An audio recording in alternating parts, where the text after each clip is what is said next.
It said that Muslims were people who worshipped a moon god named Allah, who lived in a box in the desert in Saudi Arabia, and they were oppressive to women. I remember there was a whole chapter about how they could have 4 wives and as many as they want, actually, because they could marry 2, divorce 1, get 3 more. You know, this whole, you know, and it said that, you know, I remember the one thing that really caught my attention was the whole chapter on jihad, where it said that Muslims were allowed to kill non-Muslims at any time, at any place, without discretion, and it was an honorable act, and not only would they go to heaven before it, but they would get 70 virgins on the way. You know, so I closed the book on Islam, put it back on the shelf, and marked off Islam off my little list of religions, and said thanks but no thanks, and if I ever see a Muslim, I am out. And I said I'm pretty safe in Greenville, South Carolina. I had never seen a Muslim ever. So I said, you know, I don't have to worry about running into no Muslims, thank God. Then what changed is when I met a Muslim. I met a Muslim who I had met a couple of times at school. We had went to school together, and I knew him, but I never knew that he was Muslim. And there's a couple of reasons why I never known he was Muslim. Because he was African American, number one, and the book said that Muslims were Arabs. And number two, I didn't know, you know, I thought Muslims ran around, you know, marrying as many women as they want and killing non-Muslims. I didn't know that they could also be part-time drug dealers. So I didn't know, I never knew that this guy was Muslim. I didn't put 2 and 2 together. So we were at his house one day, and we were debating something about religion. I forget what even the topic was, but you know, you had 2 teenagers thinking they know everything. And that guy came in and was listening. He said, "Have you ever heard of Islam?" I said, "Yes, I've heard all about Islam." He was like, "Okay, so what do you think of it?" I said, "What do you mean what I think of it? That's probably the worst religion I've ever seen on the face of the planet." He's like, "Why?" And he's like, "But I'm a Muslim." I was like, "Man, stop playing." You know, like, you're an African American. You know, he's like, "So?" I'm like, "The book said you guys were Arab. All the Muslims were Arabs." He was like, "What else did you read in the book?" And I told him. He was like, "Man, what in the, you know, what have you been reading?" He's like, "You need to go to the mosque for Jummah." And I said, what's Jummah? He said, "It's just like church with no chairs." And I said, "I can do church with no chairs because in church the chairs were the worst part anyway. Because they have these hard benches that you sit on that are like this, and are so hard." I said, "That's good. You sit on carpet? Wow, man, every church should be like that." And I said, "Where's the mosque?" He said, "It's on Wade-Hampton Boulevard." I said, "Where on Wade-Hampton Boulevard?" I lived on Wade-Hampton Boulevard. I lived right off of Wade-Hampton Boulevard. You know, at first I was shocked, like I've been living across the street from all these crazy Muslims all my life. You know, I said, I never knew. You know, and he told me to go to Jummah, and I asked him what time. He said he would meet me there at 1 o'clock in the afternoon on Friday. So I said, okay. I went on Friday, and I'm waiting outside for him. You know, I'm not going inside. That's not happening. I'm waiting, and I'm standing outside, sitting on the church steps, and the imam pulls up and parks right in front of me, who I had no idea he was the imam. But he got out, and he asked me, you know, am I waiting for someone, this, that, and the other? And I explained to him. He said, "Oh, yeah, we know this brother. You don't see him that much, but we know who he is." You know, he said, "I'm glad you came." You know, he was a very, very nice, gentle young man. And he invited me into the mosque, and I kind of wanted to wait on my friend, you know, but I didn't want, you know, at the same time I didn't want to tell this man I don't want to go in. So I went in, and they put me in the back and gave me a chair anyway. And I said, I came to sit on the floor. And they gave me a chair anyway, you know, and all of these people are piled up in front of me, and there's no Americans here, and I'm starting to wonder, you know, if this is a setup, because it's starting to smell like a setup to me, because in my mind I'm like, you've been set up before, and this seems kind of like this. So, and I'm starting to think in my head, you know, scenarios, you know, a young mind at play. You know, I said, this other guy, my friend, he probably was in the same situation like me, and he probably made a deal with them to get out, as long as he brought other Americans and tricked them into coming to the mosque, so they could do their jihad after Jummah and get their 70 virgins. So I'm sitting here, and there's all these people in front of me, and then there's a curtain with all these people behind me making noise, and I have no idea who's back here. So I'm stuck in the middle of this. I hear that it's some women, but I don't, you know, there's a curtain. I have no idea. So I'm like, there's something very odd about what's going on right here. I'm like, just let me make it. I'm starting to look for the exit. I'm like, calculating how many people are between me and the exit. I know some martial arts, so I said I might hit a couple of them and I'm out. And then the imam came, and I just now realized that he was the imam because he got up on the minbar, and they started to call the adhan. And I said, okay, that man seemed nice. He seemed genuinely nice, so I felt a little more comfort. And then he got up after the adhan, and he started his khutbah. Inna alhamdulillah nahmaruhu wa. I said, oh my God. I said, I bet you he's talking about me. And he's being forceful. He was getting loud and banging on the minbar, and he's pointing in my direction. I'm like, oh man, I gotta get out of here really quick. I said, well, I'm gonna take my chance with the women behind me. I'm going through the curtain. And then he started to, when he got done with his Arabic tirade, he started to explain it.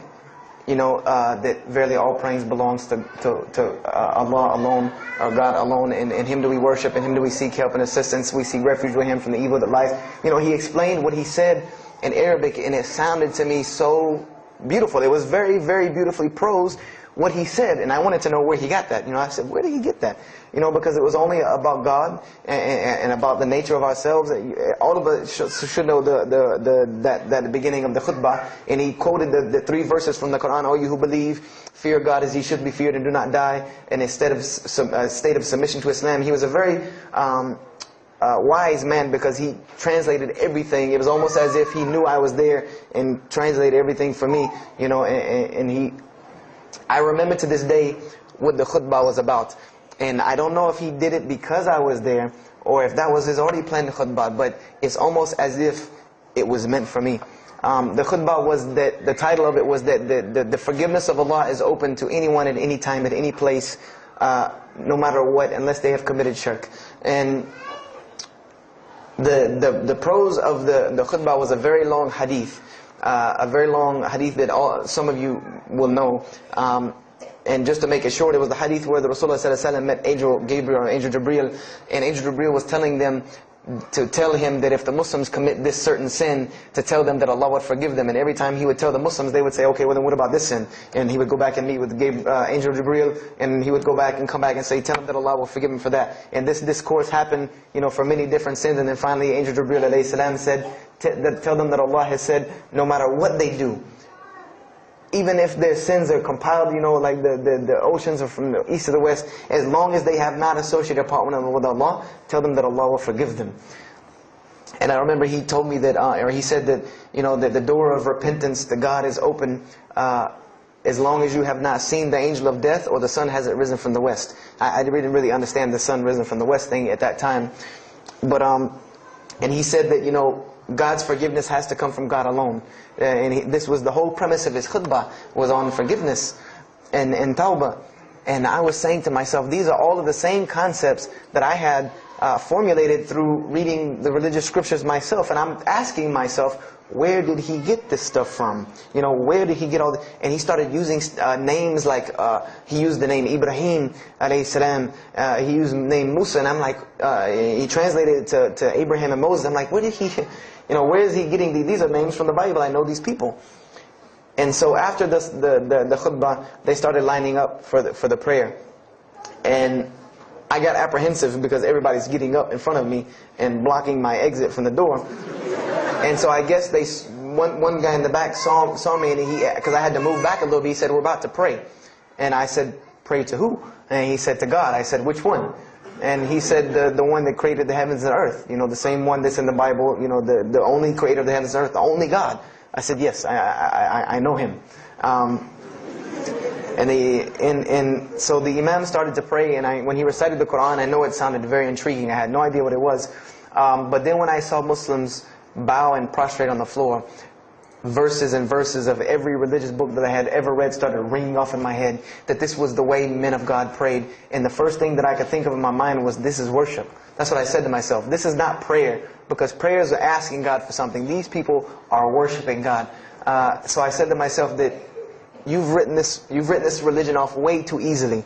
I thought I was a much more open-minded person than that, and I was ashamed of myself that I had written it off with just one little book. You know, I had put all these studies into the other religions. I read this one thing about Islam and was done. So I went to the Imam after Jummah. You know, he talked to me, and I would have to say that I was probably a little bit rude with him.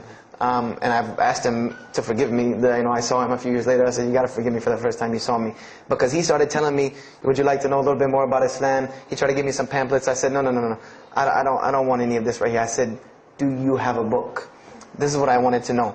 Do you have a book? Can you give me? He said, yes, we have a book. I said, it's called the Quran. I said, can I read it? Is it in English? Can I read it?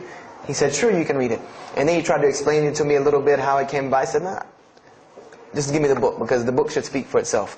So I took the Quran home, and on Friday night I started to read it, because this is a book I had never seen before. And I was very interested. So I went home and I opened the Quran, and I read the Fatiha. It seemed to me kind of like the Lord's Prayer. You know, it was a little similar to what I found in the Bible. But then I started to read Surah Al-Baqarah. I started to read Surah Al-Imran. And I started to see names that I had seen before. I started to see names like Abraham, Moses, David, Jesus, Yahya, John the Baptist, Zechariah, Mary. And I said, I know all of these names, but there was something different about these people in this book. The prophets that I found in the Bible were people that were deplorable, of not very good character. These same men in the Quran were someone who were at the highest echelon of moral character and moral fiber. They were someone that was an example to be followed because they lived the message that they preached. Therefore, they were able to be followed and emulated. So, I read all of these chapters, and I read the story of Jesus, peace be upon him. Because when I saw the name Jesus first, that really intrigued me. I wanted to see, what does this book have to say about Jesus? And I read the story in Ali Imran, and I read the story in Surah Al-Maryam. And it was more beautiful than anything I had ever read in the New Testament, or any nativity story that I had ever heard. It was more beautiful than that, times 10. I remember the only thing that I could capture in my mind was the miracle of how, because in the Bible you never really figure out the conflict of how Mary gets over this finger pointing at her about her coming with a baby and she's not married. There's no real end to that. There's no real defense for her from this in the New Testament. But the Quran is so explicit and so clear that Jesus' first miracle was to speak from the womb, to speak as a baby and defend the honor of his mother. Something that you cannot deny. Something that you cannot deny about her, who Mary was, when you have this baby speaking on her behalf. So, I would say I read the Quran entirely in 3 days. But that first night, after I had made it through Surah Al-Imran, my heart was already given to this book. I didn't know what it meant to be a Muslim. I didn't know how to be a Muslim. I didn't even know what that meant. But I knew that whoever it was that followed this book, I wanted to be like these people. I wanted to be like the people that I read about in this book. These were people I could follow. These were prophets. This was a book of guidance. And this was something that the book is calling and appealing to me. That if you don't believe in this book, you never see that. I've never seen this in any other scripture. The direct challenges that are in the Quran, that if you don't believe this book is true, put it to the test. Put it to the test. And this was something that was so astounding to me, that God is telling you over and over again, if you don't believe this is the truth, test it. Bring me something else like it. Test it. Put it to test. If it was written, if there was more than, all of the analogies about God, everything was so logical, so rational, so reasonable in my mind, that it was like 2 + 2 = 4, and that was it. There was no 1 + 1 + 1 = 3, egg, yolk, water, fight. There was none of that foolishness. The Quran was very direct and very straightforward in its teachings. So I gave my heart to Islam that night in my living room, reading the Quran, and I cried and cried, that I had been looking for the truth all this time, had searched all this way, and it was right across the street from my house. And so I went back on Monday to accept Islam and ask these Muslims where in the world they've been all this time. And I go, ready to go in there and do my thing, and I go and the masjid is locked. And because they only came on Fridays in for Isha.